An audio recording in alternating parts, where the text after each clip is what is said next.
All right, EJ Tackett, AMF PBA World Championship winner for the fourth straight year. At long last, this season, you're sitting in this chair. What does it mean to you to bring home this title for the fourth straight year? I can't even put it into words. What this feels like right now, to do something that no one else has ever done in the history of our sport is, you can't talk to anybody and know how to feel. I honestly, I don't know. I think it'd take a while before it really sinks in. It's one of those times again where, even we had some time from the World Series to finishing this World Championships. Got to get in Pennsylvania tomorrow. So back on that grind again, and got to get back to that mentality, ready to bowl another event and try to win another title, and along with that, the battle of brands. So it might take a couple weeks for this to truly sink in, and for me to truly understand what transpired here today. Yeah, this last month has been. You've had a month to sit here and think about the biggest game of your life in so many ways. How many times have you? What has this month wait up to this moment been like? I saw you take a few breaths before this game. Like, it feels like your whole life has been building towards this game in this building. The last month has been hectic. I bowled Open Championships. Natalie and I went to a wedding in Vegas. We moved. Our house finally got finished while we were bowling the World Series in Minnesota. So literally drove back the day after the Shark show. And then the next day after that. So we bowled the Shark on Tuesday. On Thursday, we were moving. And we did that, got moved, left for Vegas and Reno, came back, kept moving. And now I'm doing some renovations on my old house to get it ready to sell. So it's been absolutely chaotic at home. So coming up here was actually, it was nice to get a little bit of peace, where my only responsibility was trying to win this trophy. So that was nice. And then obviously, next week is kind of the same thing. It's almost like I get a break by going and bowling on tour from real life at home, because it is definitely chaotic. So the time passed really fast. I didn't really have time to sit and ponder and think about, because there was so much going on with the move and the bowling center, and having a 2-year-old and dogs going to the vets and getting training, and there's just a lot going on from then to now. So I really didn't have time to sit down and think about it until the last couple of days when we got up here. Then my focus turned on trying to win this championship, and I'm very, very fortunate to be sitting here right now. Because I truly do believe Zach outbowled me today. He had, the worst thing happen at the completely wrong time, and that's the way it goes. Sometimes I've been on that side of it. I've been doing this long enough that just about everything has happened to me along the way. So today was just one of those times that. I was very fortunate, and things went my way. This game, in a lot of ways, you just said there, Zach outbowled you. It's felt like this whole season has been not you outbowling your opponents and not winning by any means, maybe once or twice, but just things going wrong at the wrong time for yourself. And today they finally came back around in some ways. Do you feel like that? You almost had to go through all that for the season to allow this moment to be as special as it is? We can sit and look back at things, and we know that everything happens for a reason. And I told Natalie, I said I had to come back here for something to go my way after the Masters. And it was kind of fitting that, things did go my way on that pair of lanes after what happened a few months ago. It's weird when you look back on, how things transpire and where they happen, and I don't know. It's like everything just aligned for this to happen this year. And like you said, I had some opponents bowl some really big scores against me this year. I made my fair share of mistakes, bowled some good games, and just didn't win. Today, like I said, I didn't have my best, and I'm able to walk out with the trophy. And I never gave up. I kept fighting. I really focused on those spares when I left them, because I knew they were important. With the scoring going that game, it wasn't high, so I knew I couldn't leave open frames, and I was able to fill them, and it was just enough. Yeah, you talk about the full circle kind of feel here. Remember last year in Reno, it was 10 years after you blew the 2015 World Championship to Gary. You come back around 10 years later and you three-peat. Here at Thunderbolt, 10 years ago, you win your first televised title, third of overall of your career. You kind of prove a lot of people wrong, like I can do this, I can win on TV. And 10 years later, you win your 28th, 8th major, and 4th of this event in a row. It's you said you bowled your first TOC here. This is where a lot of your career has kind of, every time you level up, it seems to happen on this building. There has been so many things that have happened in this building. Including whatever that sound just was. There's been so many things that have happened in this building over the course of my career. The first event I ever bowled as a professional was here in 2013. We bowled the winter swing in like January. It was bitter cold. I remember that.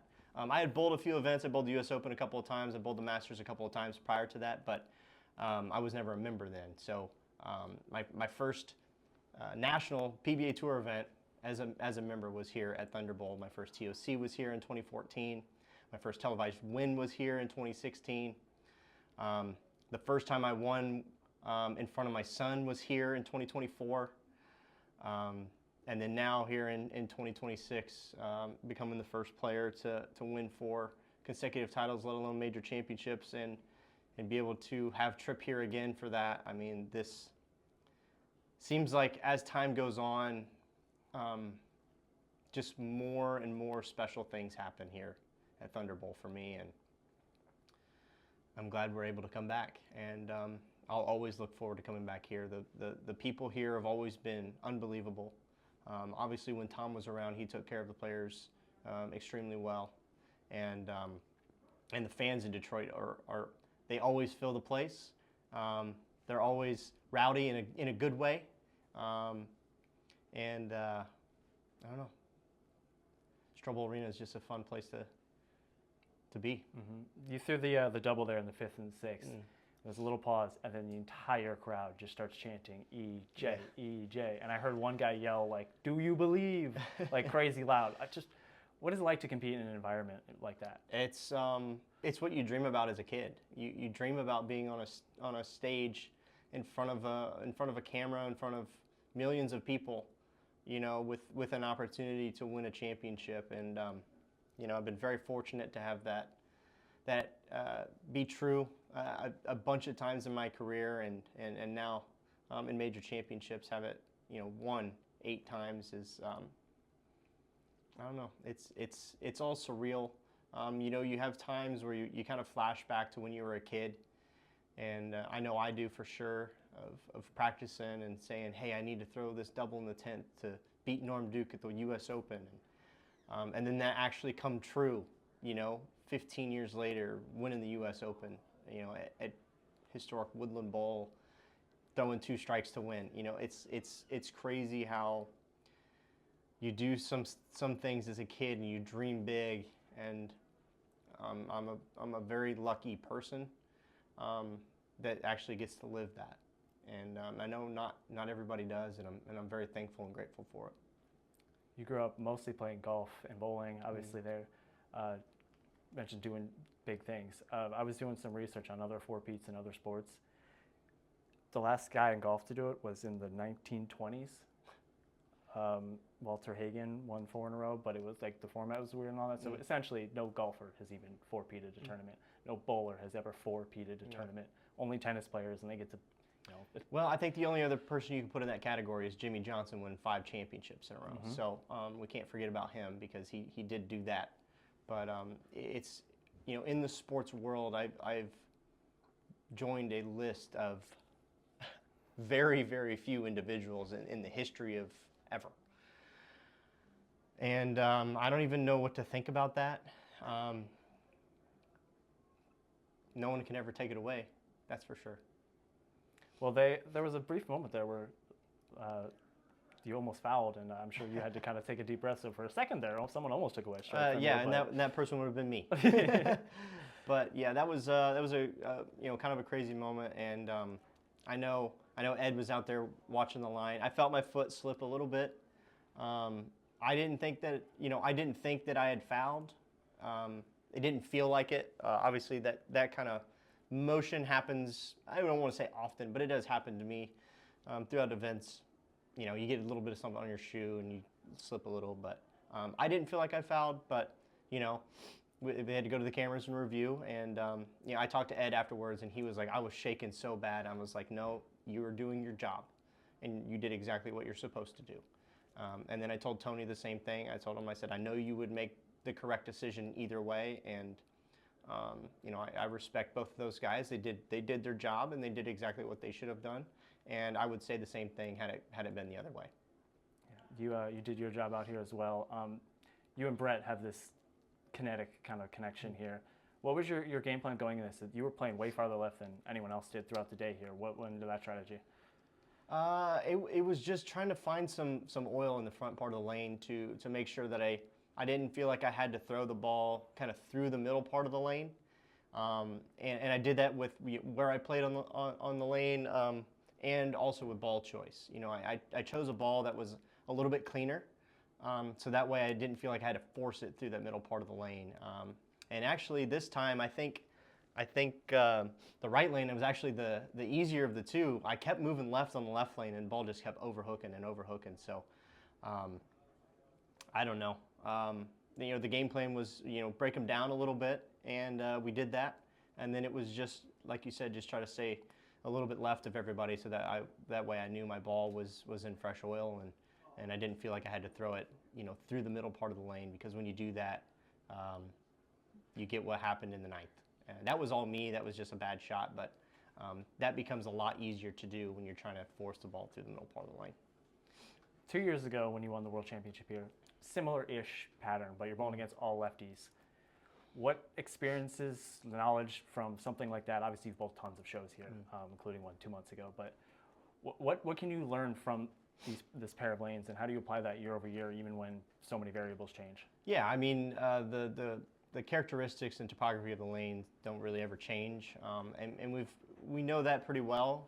After we've bowled on the new install here for several years now. I think the last 3 seasons. I think it was 2024 when those were put in, if I remember correctly. Maybe 23, but we've bowled a bunch on them, and it was trying to figure out that topography, and I think we got a pretty good handle on it. We made our decisions based off of that, but I don't know, man. My brain is going like a million miles an hour, and I honestly don't even remember your question now, and I'm just rambling. But it's, I don't know. I don't know, man. I don't know what to feel and think and do, and it's all pretty surreal at this moment. All right, I'll read you another set of numbers here while you kind of get your thoughts together. I was going through some other runs of these last 4 years. Let the record show my first 4 years out here. Just some incredible 4-year runs. Belmo had a couple. Earl, Mark Roth had a few. And obviously you have less title events per season to kind of compete for.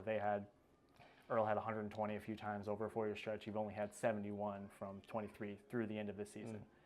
But with this win now, you're going to have the highest win percentage in a 4-year stretch in the history of the tour, based on potential title opportunities. So if you miss one for injury, I didn't really factor that in, but the number of title events in a season divided by how many times you won, and you're going to have the highest in a 4-year stretch.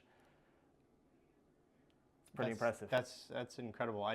That's something I never even thought about, because I haven't won that many. Roth won 8 times in a season, and I won 5 in 2023, but that's still 3 behind. And then I was only able to get 2 in 24, and 4 last year, and then now only 1 this year. But I never thought that could even be a thing. It's a thought that never crossed my mind, because I always say that my focus is going to win championships. And if I can go do that, I know some cool things will come along with it. And, that's one of those cool things that I don't know. It's thanks for sharing that, because it's pretty neat. Yeah, it's a 17.6%, 12 titles in 68 tournaments over the last 4 years so far, with 3 more to go this year. And 17% right around 20. And we always talk about this when things don't go your way a few times. 1 in 5 guys make the show, 1 guy can win, roughly 20%. Keep getting myself there. Things eventually will go my way. The math will check out. I've always kind of been that way throughout my whole career. We were talking last night with Kyle and Rhino and Taryn, and they're asking, like, what's it been like not winning this season? I'm like, well, I've been through this before. I went 4 years without a singles title and made I don't even know how many shows in that stretch. But 1 week turned it all around.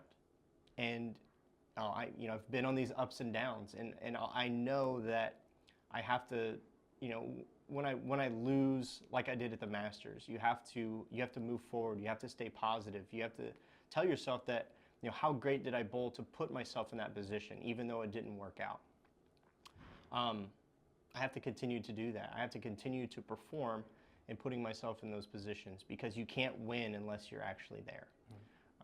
It's easy to say that. How hard is it to actually do that? For me, it's not that hard, because I believe it. And you can kind of talk yourself into things over the course of time, and that's one of the things I've definitely talked myself into. In the moment when I lose, obviously it's frustrating. Maybe that night or the next day, depending on what we have to do, it's frustrating. But then your focus turns on, okay, I'm going to go give myself another opportunity, because I know I'm bowling well. So I can't let that affect, what I'm doing and how I'm performing, because if I do, then I might be giving up another opportunity.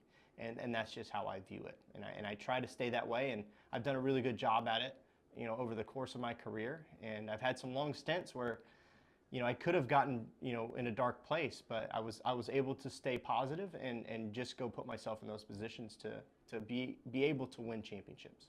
Yeah, with that mindset, that's how you're able to lead the tour in points by roughly the equivalent of a major without winning at all. So I don't even know how many points you're going to be ahead at this point. I don't even know how far ahead you're going to be in money, in average, going like once again for the 3rd straight year for the single season average record. I would say 4 World Championships in a row has never been done before. 4 Player of the Years has never been done before.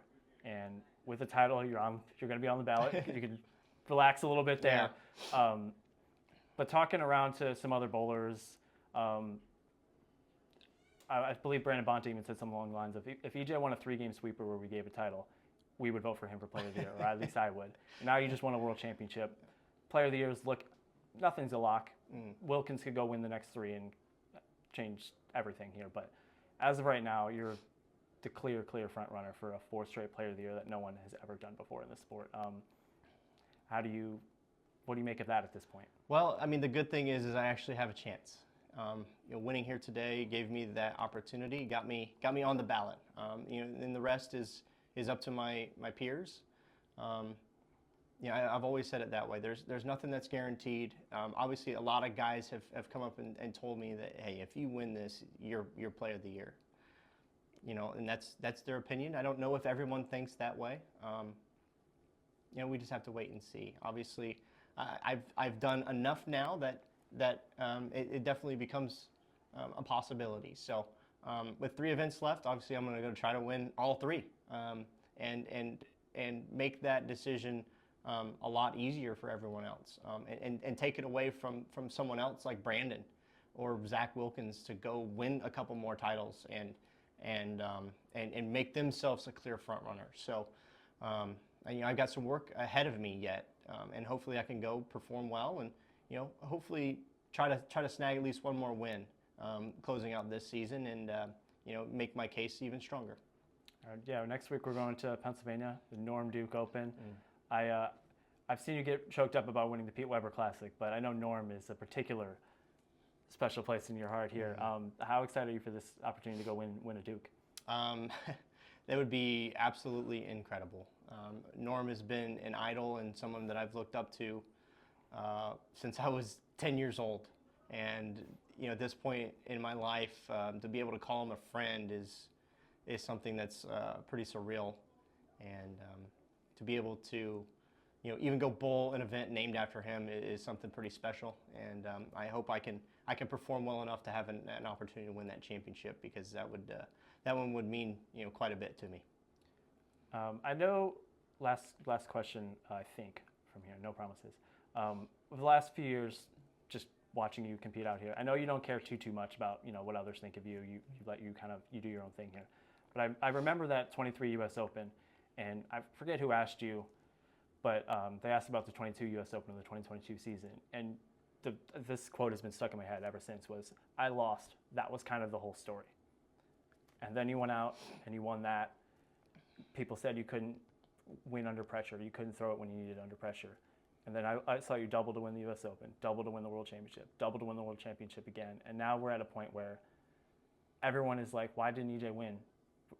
And while you're in the midst of an incredible historic season. So the narrative in 4 years is kind of really 180'd in so many different ways. And I could tell by the smile a little bit that maybe you don't think about it a ton, but it weighs on you a little bit. Just what do you think of how much things can change in a match, and then you extrapolate that over a 4-year stretch? Yeah, I mean, obviously having confidence is huge in matches like I just bowled. And I always go back to that 2023 U.S. Open, and being able to win that, changed the whole outlook of these last 4 seasons. And I think the precursor to that was the 2022 Roth-Holman doubles. That was kind of the start of what's happened over the last 4 years. I bowled. That was probably one of the best shows I've ever had as far as physically repeating shots. And then I didn't win any more that year. I won the doubles. I won the Lucy doubles. So I won the doubles with Marshall. I won the Lucy doubles. And then a couple wins, but they weren't singles titles. I wasn't doing it on my own. Obviously winning a doubles is awesome. I won with Marshall. I won with Dan Jasbeatty. Those were unbelievable wins. Marshall's one of my best friends. He was in my wedding. Deandra's also from Indiana. So both of those wins were very special. But getting back in the winner's circle individually was really important. And that 10-pin going down in the 10th frame changed everything. And here we are, 4 years later. 10-pin stood here 2 months ago. Didn't stand today, at least at the end of the score sheet. It didn't stand. Any final thoughts? I'd say I want to say it again. I said it earlier that I just want to tip my cap to Zach. He bowled unbelievable today. I don't even know how many matches he won. It had been 5? He won 6. 6. I mean, that's incredible to go on a run like that to even get into the title match. And like I said previous, I think he out executed me today. The pins just didn't fall his way. But Zach has been trending up for several years now, and we've seen it. He's made several major championship shows. A couple years ago, he started making a bunch of shows. This year, he was able to finally get those wins, a doubles win and an individual win, very, very shortly, almost back-to-back weeks. Almost won the Tournament of Champions. So he's got now 2 seconds in major championships this year. Been there, done that.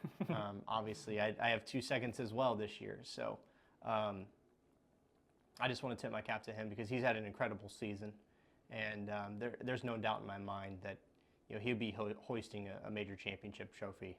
I wouldn't be surprised if it was one of, or not multiple, next season. Last one here. The Father's Day next week. Dad's here. The whole family's here. Natalie's wearing a shirt that says "Happy Birthday." All I want for my birthday is a 4-peat. Yeah. I heard you talk a little bit earlier how special it is to have them here. It's always special to be able to have your family here, and being so close to home. We're only 2.5 hours away. Have Natalie and Tripp here for this. Mom and Dad. I had an aunt and an uncle here. Had really good family friends here. It's amazing the support system that I have, and the people that truly care about what happens, and people that also live and die on every shot that I throw. And they're there in the highs, but they're also there in the lows, and that's when you have true people behind you. All right, EJ Tackett, 4-time defending world champion. Congratulations. Thank you.